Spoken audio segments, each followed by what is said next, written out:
I'm here with Joe Brown, who is running against Sonia Giles for school board at the Gallatin County High School.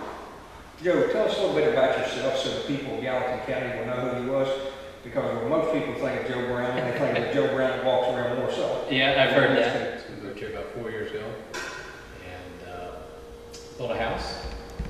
We got 4 children, my wife Amy and I. 2 of them still in Gallatin County schools. I'm an architect. That's what I do for a career.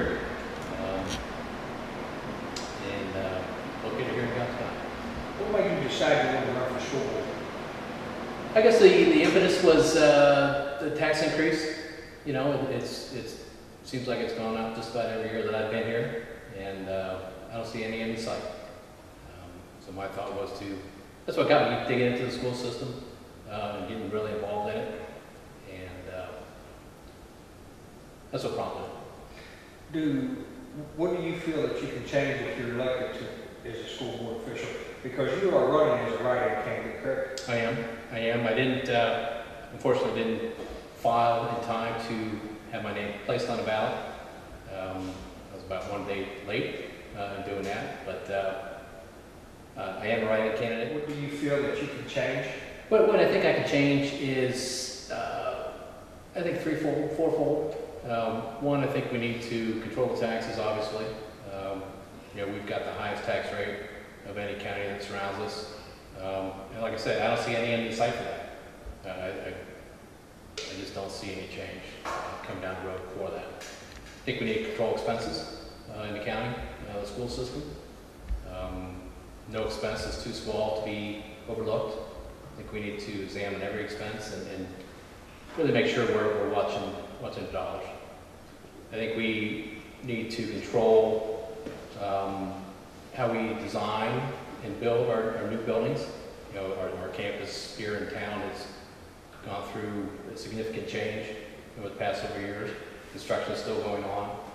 And being an architect, you know, I look at those things, and there are always things that I think we could have done better in terms of controlling the costs, controlling the dollars, and the expense of those things.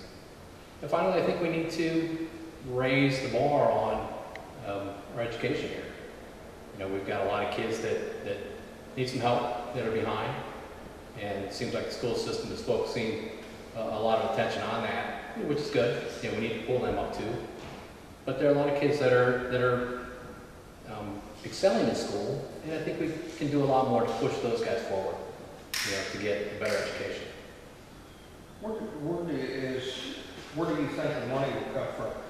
Because you've got federal government cut programs, you've got state government cut programs. Where do you get the money from without going to the taxpayers to keep raising their taxes in the county? Well, we got to watch the dollars, you know, and I know that's happening. You know, that the federal government and the state government is cutting the funding. They're still mandating a lot of things to happen, you know, in the school system, but we got to watch the dollars. You know, and I don't think we're watching where we're spending our money. I think there are a lot of expenses that go unchecked. We need to start checking it. We need to watch where we spend our money on technology. For instance, we have 60 laptop computers in the upper elementary. I currently serve on the site-based committee of the upper elementary school. We have 60 laptops. We can't afford to replace the batteries in these laptops. You know, and that's something, Hargis, that I think we needed to pay attention to before we bought all the laptops. That we need to pay to maintain these things. And just like in developing the buildings, you know, we keep talking about we want to develop a field house, an alternative school. That's great, you know, and maybe we can get some federal funding and state funding to build them and do a lot with bonds, you know, to fund those things. But then we got to pay to fix them. You know, when light bulbs go out, we got to pay to fix them. You know, we just need to control how we spend our dollars up front, so that we don't get to the back end and go, we can't afford to maintain this stuff. If you get the privilege of people to write you in, which you're going, it's a hard race for someone to be wrote in. It's a challenge. I understand it. And I mean, it really is a challenge with the new voting machines. when you, how has people received you that you've been out campaigning? It's tremendous. It's been overwhelming to support. And I just hope all these people show up on next Tuesday to vote and write my name down. You know, I think if my name were on a ballot, I wouldn't be concerned at all about taking that position. You know, but the fact that people have to sit there and write my name down, the new machine has got me a little bit concerned. It's certainly a challenge.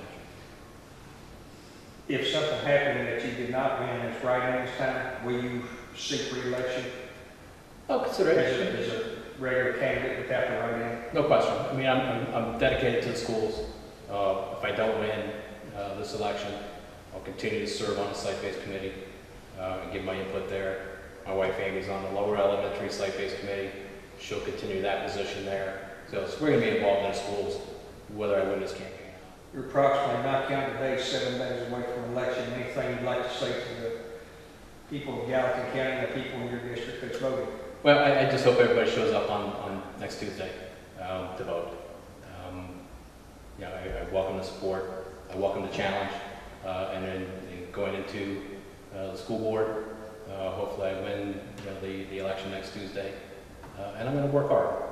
I'm going to go out there and I'm going to kick over the rocks and make sure that we explore everything that's going on in the school system and make sure we get the best we can for our kids. Do you feel that if you do win this election, do you think it will open eyes to the other people that's on the school board to say, hey, look, maybe we should take a look at what's going on in our schools instead of just voting for the status quo? I hope so. You know, it kind of concerns me, when I pull up your videos of the school board meetings, and actually go to the school board meetings, and I see these people that get many issues placed in front of them, during the course of a meeting, and no question is ever asked. It's just they march through, and it's just like they want to get it done and get the stuff passed and get it completed. I'm going to go in there and ask the hard questions. And I'm not saying I'm going to disagree with the board and Doc Perkins and the school system on every issue. That's not my goal. My goal is to go in there and research the items that come across the board's table, make sure we do the best we can for our kids. Do you feel, from what little bit you know about the school system there, do you feel that there's a lot of savings without going to the taxpayers for another tax increase? Because there's rumors that, they're going to do another tax increase again next year. I talked with the state of Kentucky. They can do a 4% tax increase, or up to 4% every year for the next 10 years if they like. There's nothing nobody can do about it unless the legislation in Frankfurt changes on it. Yeah, do I think there's savings there? Yeah, I do. I think anytime you get a group of people that are on board for a length of time, I think a certain attitude of just passing whatever comes across the board, comes into play. But I think a fresh set of eyes and things is going to allow us to explore the savings, explore where we can do better. I have no doubt that there have been some architectural bills and construction bills that have come across the desk of the school board and were passed and checks cut. I have no doubt that within those bills there are items that shouldn't have been paid. Can I prove it? No. Do I have any doubt? No. And I think that's something with my experience as an architect. I deal with that stuff all the time. Do you think that a school board should be allowed just to raise people's taxes anytime they want? And I don't see any in sight, Harvest. I think there's going to be another one next year. And it seems like the board, they've taken the attitude of let's figure out what the expenses are for the year. Let's check that against the revenue streams that we get, state government, federal government, and then let's go to the people of Gallatin County for the balance. And we can't do that anymore. There are a lot of people out there right now that are unemployed. We have over 10% unemployment rate, which is difficult to overcome. And there are a lot of people that are currently employed that aren't working the hours they used to. Well, Joe, I really appreciate you sitting down and talking with us. A lot of people won't sit down with us and talk because we will ask questions and a lot of people get uncomfortable with us asking. But we here at the Video News, we appreciate you sitting down and talking with us. Sure. And we appreciate it. Thank you It's for been your my time. pleasure. And good luck on next Tuesday. All right, I appreciate it. Thank you, sir.